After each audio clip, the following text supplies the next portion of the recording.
हमारे साथ बातचीत के लिए मौजूद हैं निषाद पार्टी के राष्ट्रीय अध्यक्ष डॉक्टर संजय निषाद। इन्होंने आज बीजेपी के आला कमान से मुलाकात करके सीटों को फाइनल किया है। सर, कितनी सीटें मिलने? प्रेस कॉन्फ्रेंस तो कर दी गई लेकिन सीट नहीं बताई गई। आपने 18 सीट का पहले दावा किया था। उन्होंने कहा कि सीटें लगभग तय हुई, समय समय पर सब पता चलेगा। आपने देखा, अब मैं आज ही बताता हूँ, जब भी भारतीय जनता पार्टी की लिस्ट निकलेगी उस समय गठबंधन दल निषाद पार्टी की भी लिस्ट निकलेगी। और जहाँ जहाँ मेरे कार्यकर्ता तैयारी कर रहे हैं, जीत सुनिश्चित किए हैं, वो सारी सीटें उन्हें मिल चुकी है, इसलिए ये अनौपचारिक घोषणा की है। सीटें आप नहीं बता रहे हैं, ये बताइए पूर्वांचल में लड़ेंगे कि पूरे यूपी में लड़ेंगे, और कब तक आप अपनी लिस्ट जारी कर देंगे? नहीं, पश्चिमांचल जो पहले और सेकंड फेज में, उसमें हमारी पार्टी नहीं लड़ रही, सहयोग कर रही है। उसके बाद जो भी फेज हैं उसमें निषाद पार्टी के कार्यकर्ता पदाधिकारी लड़ रहे हैं। पूर्वांचल में सबसे ज़्यादा सीटें।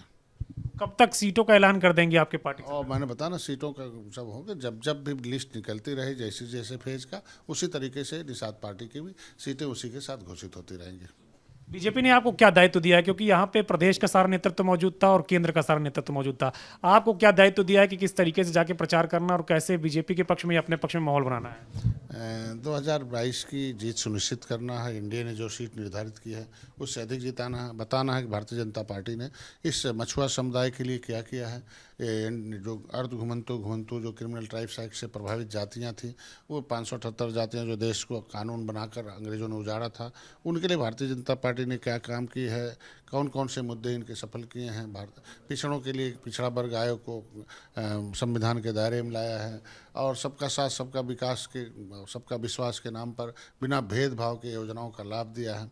उत्तर प्रदेश में किस तरीके से भेदभाव होता था, कैसे अन्याय होता था, कैसे शोषण होता था, कैसे उनके साथ षड्यंत्र होता था, किस तरीके से उनके साथ उनको उनकी भर्तियों पर डकैती पड़ती थी, किस तरीके हमारे समाज के लोग, कोई जाति पिछड़ी जात के लोग, पिछड़ी जात के लोग जाते हैं तो किसी विभाग में जाते हैं तो अपने किसी भी चपरासी ने बाबू नहीं पाते हैं, तो उन्हें बड़ा दुख होता है कि हमने हाथी बटन दबाया, साइकिल बटन दबाया, उनके माँ के कोख से हाकिम पैदा हो गया और हम लोगों को मजदूर पैदा हो गया। आज के बिना भेदभाव के मोदी जी भर्ती में जो भी है फ्रेश भर्तियां कर रहे हैं, तो ऐसे में सारी योजनाओं, सारे सिस्टम जो भारतीय जनता पार्टी ने इनके लिए विकास के क्रम में, जैसे मत्स्य मंत्रालय अलग करना, उनका फ्री बीमा देना, निषाद राज के किले पर पर्यटक स्थल घोषित करना, निषाद राज राम का गले लगी मूर्ति लगाना।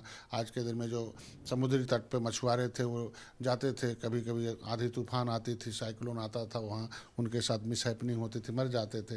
योजनाएं आप गिना रहे हैं, लेकिन बात यहाँ पे चुनाव को लेकर हुई है। जितनी सीट बीजेपी ने दी है, आप उससे संतुष्ट हो गए? आप उससे खुश हो गए? कार्यकर्ता सब संतुष्ट है, भारतीय निषाद पार्टी भी संतुष्ट। प्रहलाद यादव ने भी आज सपा छोड़ के अगर बात करें तो बसपा ज्वाइन कर लिया है और बीजेपी में यहीं पे शामिल हो गए। इससे पता चलता है कि उन पार्टियों में बहु बेटी सुरक्षित नहीं है, इसलिए एक नेताजी की बेटी भी है, एमपी है, और एक शासन चलने वाले की बहू भी आ जाए। इसके मतलब भारतीय जनता पार्टी जो कहती है कि बहु बेटी सुरक्षित है, तो यहाँ बहू और बेटी दोनों आ गए। उन्हें धन्यवाद देता हूँ। दिल्ली से लखनऊ जा रहे हैं, क्या मिशन लेकर जा रहे हैं? निश्चित रूप से 2022 के जीत के मिशन ले जा रहे हैं इस कार्यकर्ताओं को, क्योंकि जीत कैडर करता है, कार्यकर्ता करते हैं। कार्यकर्ता ही सामाजिक ऊर्जा को राजनीतिक ऊर्जा में बदलता है, कार्यकर्ता ही संघर्ष करता है, कार्यकर्ता ही पार्टी की रीढ़ होता है। उन कार्यकर्ताओं को जीत का मंत्र दिया जाएगा। शुक्रिया। हमसे बातचीत करने के लिए हैं डॉक्टर संजय निषाद, जिनकी मुलाकात आज बीजेपी आला कमान से हुई है। जिनका कहना है कि सीटों को लेकर बातचीत हो गई है। पहले और दूसरे फेज में चुनाव नहीं लड़ रहे हैं, तीसरे फेज से लेकर 7वें फेज तक इनके उम्मीदवार रहेंगे और जल्दी सीटों का ऐलान होगा। कैप्टन विपिन के साथ अविनाश तिवारी, एबीपी गंगा, दिल्ली।